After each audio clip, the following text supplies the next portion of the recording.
Number 7, an epic car chase. It all started when the suspect stole that red car at a gas station and there was a 4-year-old inside.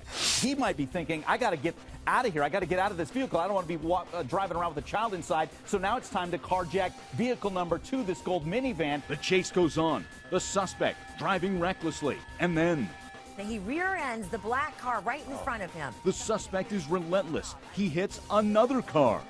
Oh, run. No, not you. I mean, car. Drive away from him, drive away. The tire fell off. The tire fell off, but I wish this person would just drive away. Oh, why wouldn't you just drive away? Oh, my God. The chase continues until he slams into other vehicles, tries to steal another SUV, but the police are on top of him. It's a foot chase from here, and then it's the end of the line as officers finally bring him down. Number 6, The Bachelor season finale. I have a ring here in my pocket. I'm not gonna use it. Nearly 10 million people watched Juan Pablo not propose. He doesn't say, I love you. He gives her the, I really like you. I'm not 100% sure that I want to propose to you. I like you a lot. A lot. A bachelor uproar. No ring, no I love you, no love for Juan Pablo. Could he be the most hated bachelor ever? This guy just, oh, he made me so mad. Number 5. It's the video people can't stop watching. Imagine kissing a stranger. What was your name again? Greg. Someone you've met only a minute or two before your lips meet. Justin. Elizabeth. How are you? Nice to Shall we meet make you. out? Absolutely. And make out they did. And as strangers kissed, we continued to watch. I can't believe these people were doing this. Oh, Tom! You see that? This YouTube video got a staggering 47 million views since it was posted on Monday. It was produced for the clothing line Ren, and the director insists the video's real. Number 4, Justin Bieber's deposition. What, really? You didn't want to interrupt. Don't ask me about it again. Is this a film? Is there a difference? Is this a film? Guess what? Don't call. Oh, that's just a taste of it. Bieber continued to antagonize the attorney. He doesn't seem to care that he's being accused of ordering his bodyguard to attack a photographer last summer. If Justin Bieber comes across looking the way he looked in the footage that we've seen as an arrogant, unresponsive, sort of sarcastic witness, it's not going to go well with the jury. Number 3. New York City's East Harlem neighborhood shaken by an intense explosion Wednesday morning. The blast shocking residents and reducing these 2 buildings to piles of rubble.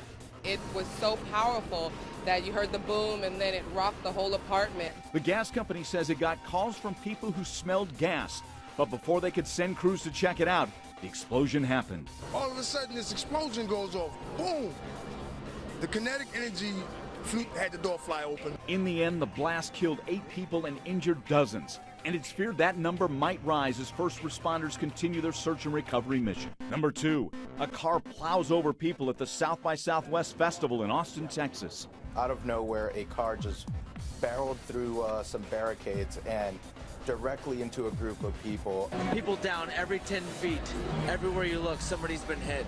I just remember seeing people bouncing off of the street all the way. That's when there's cops coming through and a helicopter chasing them, and everybody was just scattered. Police say the driver will face capital murder charges. They say he was trying to avoid a drunk driving stop when he mowed over the crowds, killing 2 people and injuring 23 others. Number 1, the mystery of what happened to Malaysia Airlines Flight 370. It's been missing for a week. There's been a whole bunch of false alarms, too. They thought, oh, there's an oil slick. They tested it. It's not from a plane. A dozen countries, more than 40 planes, and 40-plus ships with one mission: find the missing plane. The families of the 239 people on board desperate for answers. But as the week-long search went on, Malaysian authorities left them with more questions than answers. Malaysian officials first said it disappeared at 2:40 a.m. local time Saturday morning. A day later, a new time on when it was lost, 1:30 a.m. Then Thursday night, Reuters, citing unnamed sources, report that the plane's disappearance may have been intentional. There is new information suggesting the plane may have been deliberately flown toward a group of islands in the Indian Ocean. Experts are even considering the possibility it could be intact on the ground after a hijacking. Some experts are ruling out mechanical error. Because you have two transponders, and if one stops working, you go to the second one. So to have a redundant system and both of them not operating, that means it was done by some human being. As the investigation and the search continues, the wife of one of the men on that plane is holding out hope. I can't give up. I'm not deluded by the fact that as this goes on, there's less and less chance of finding anything.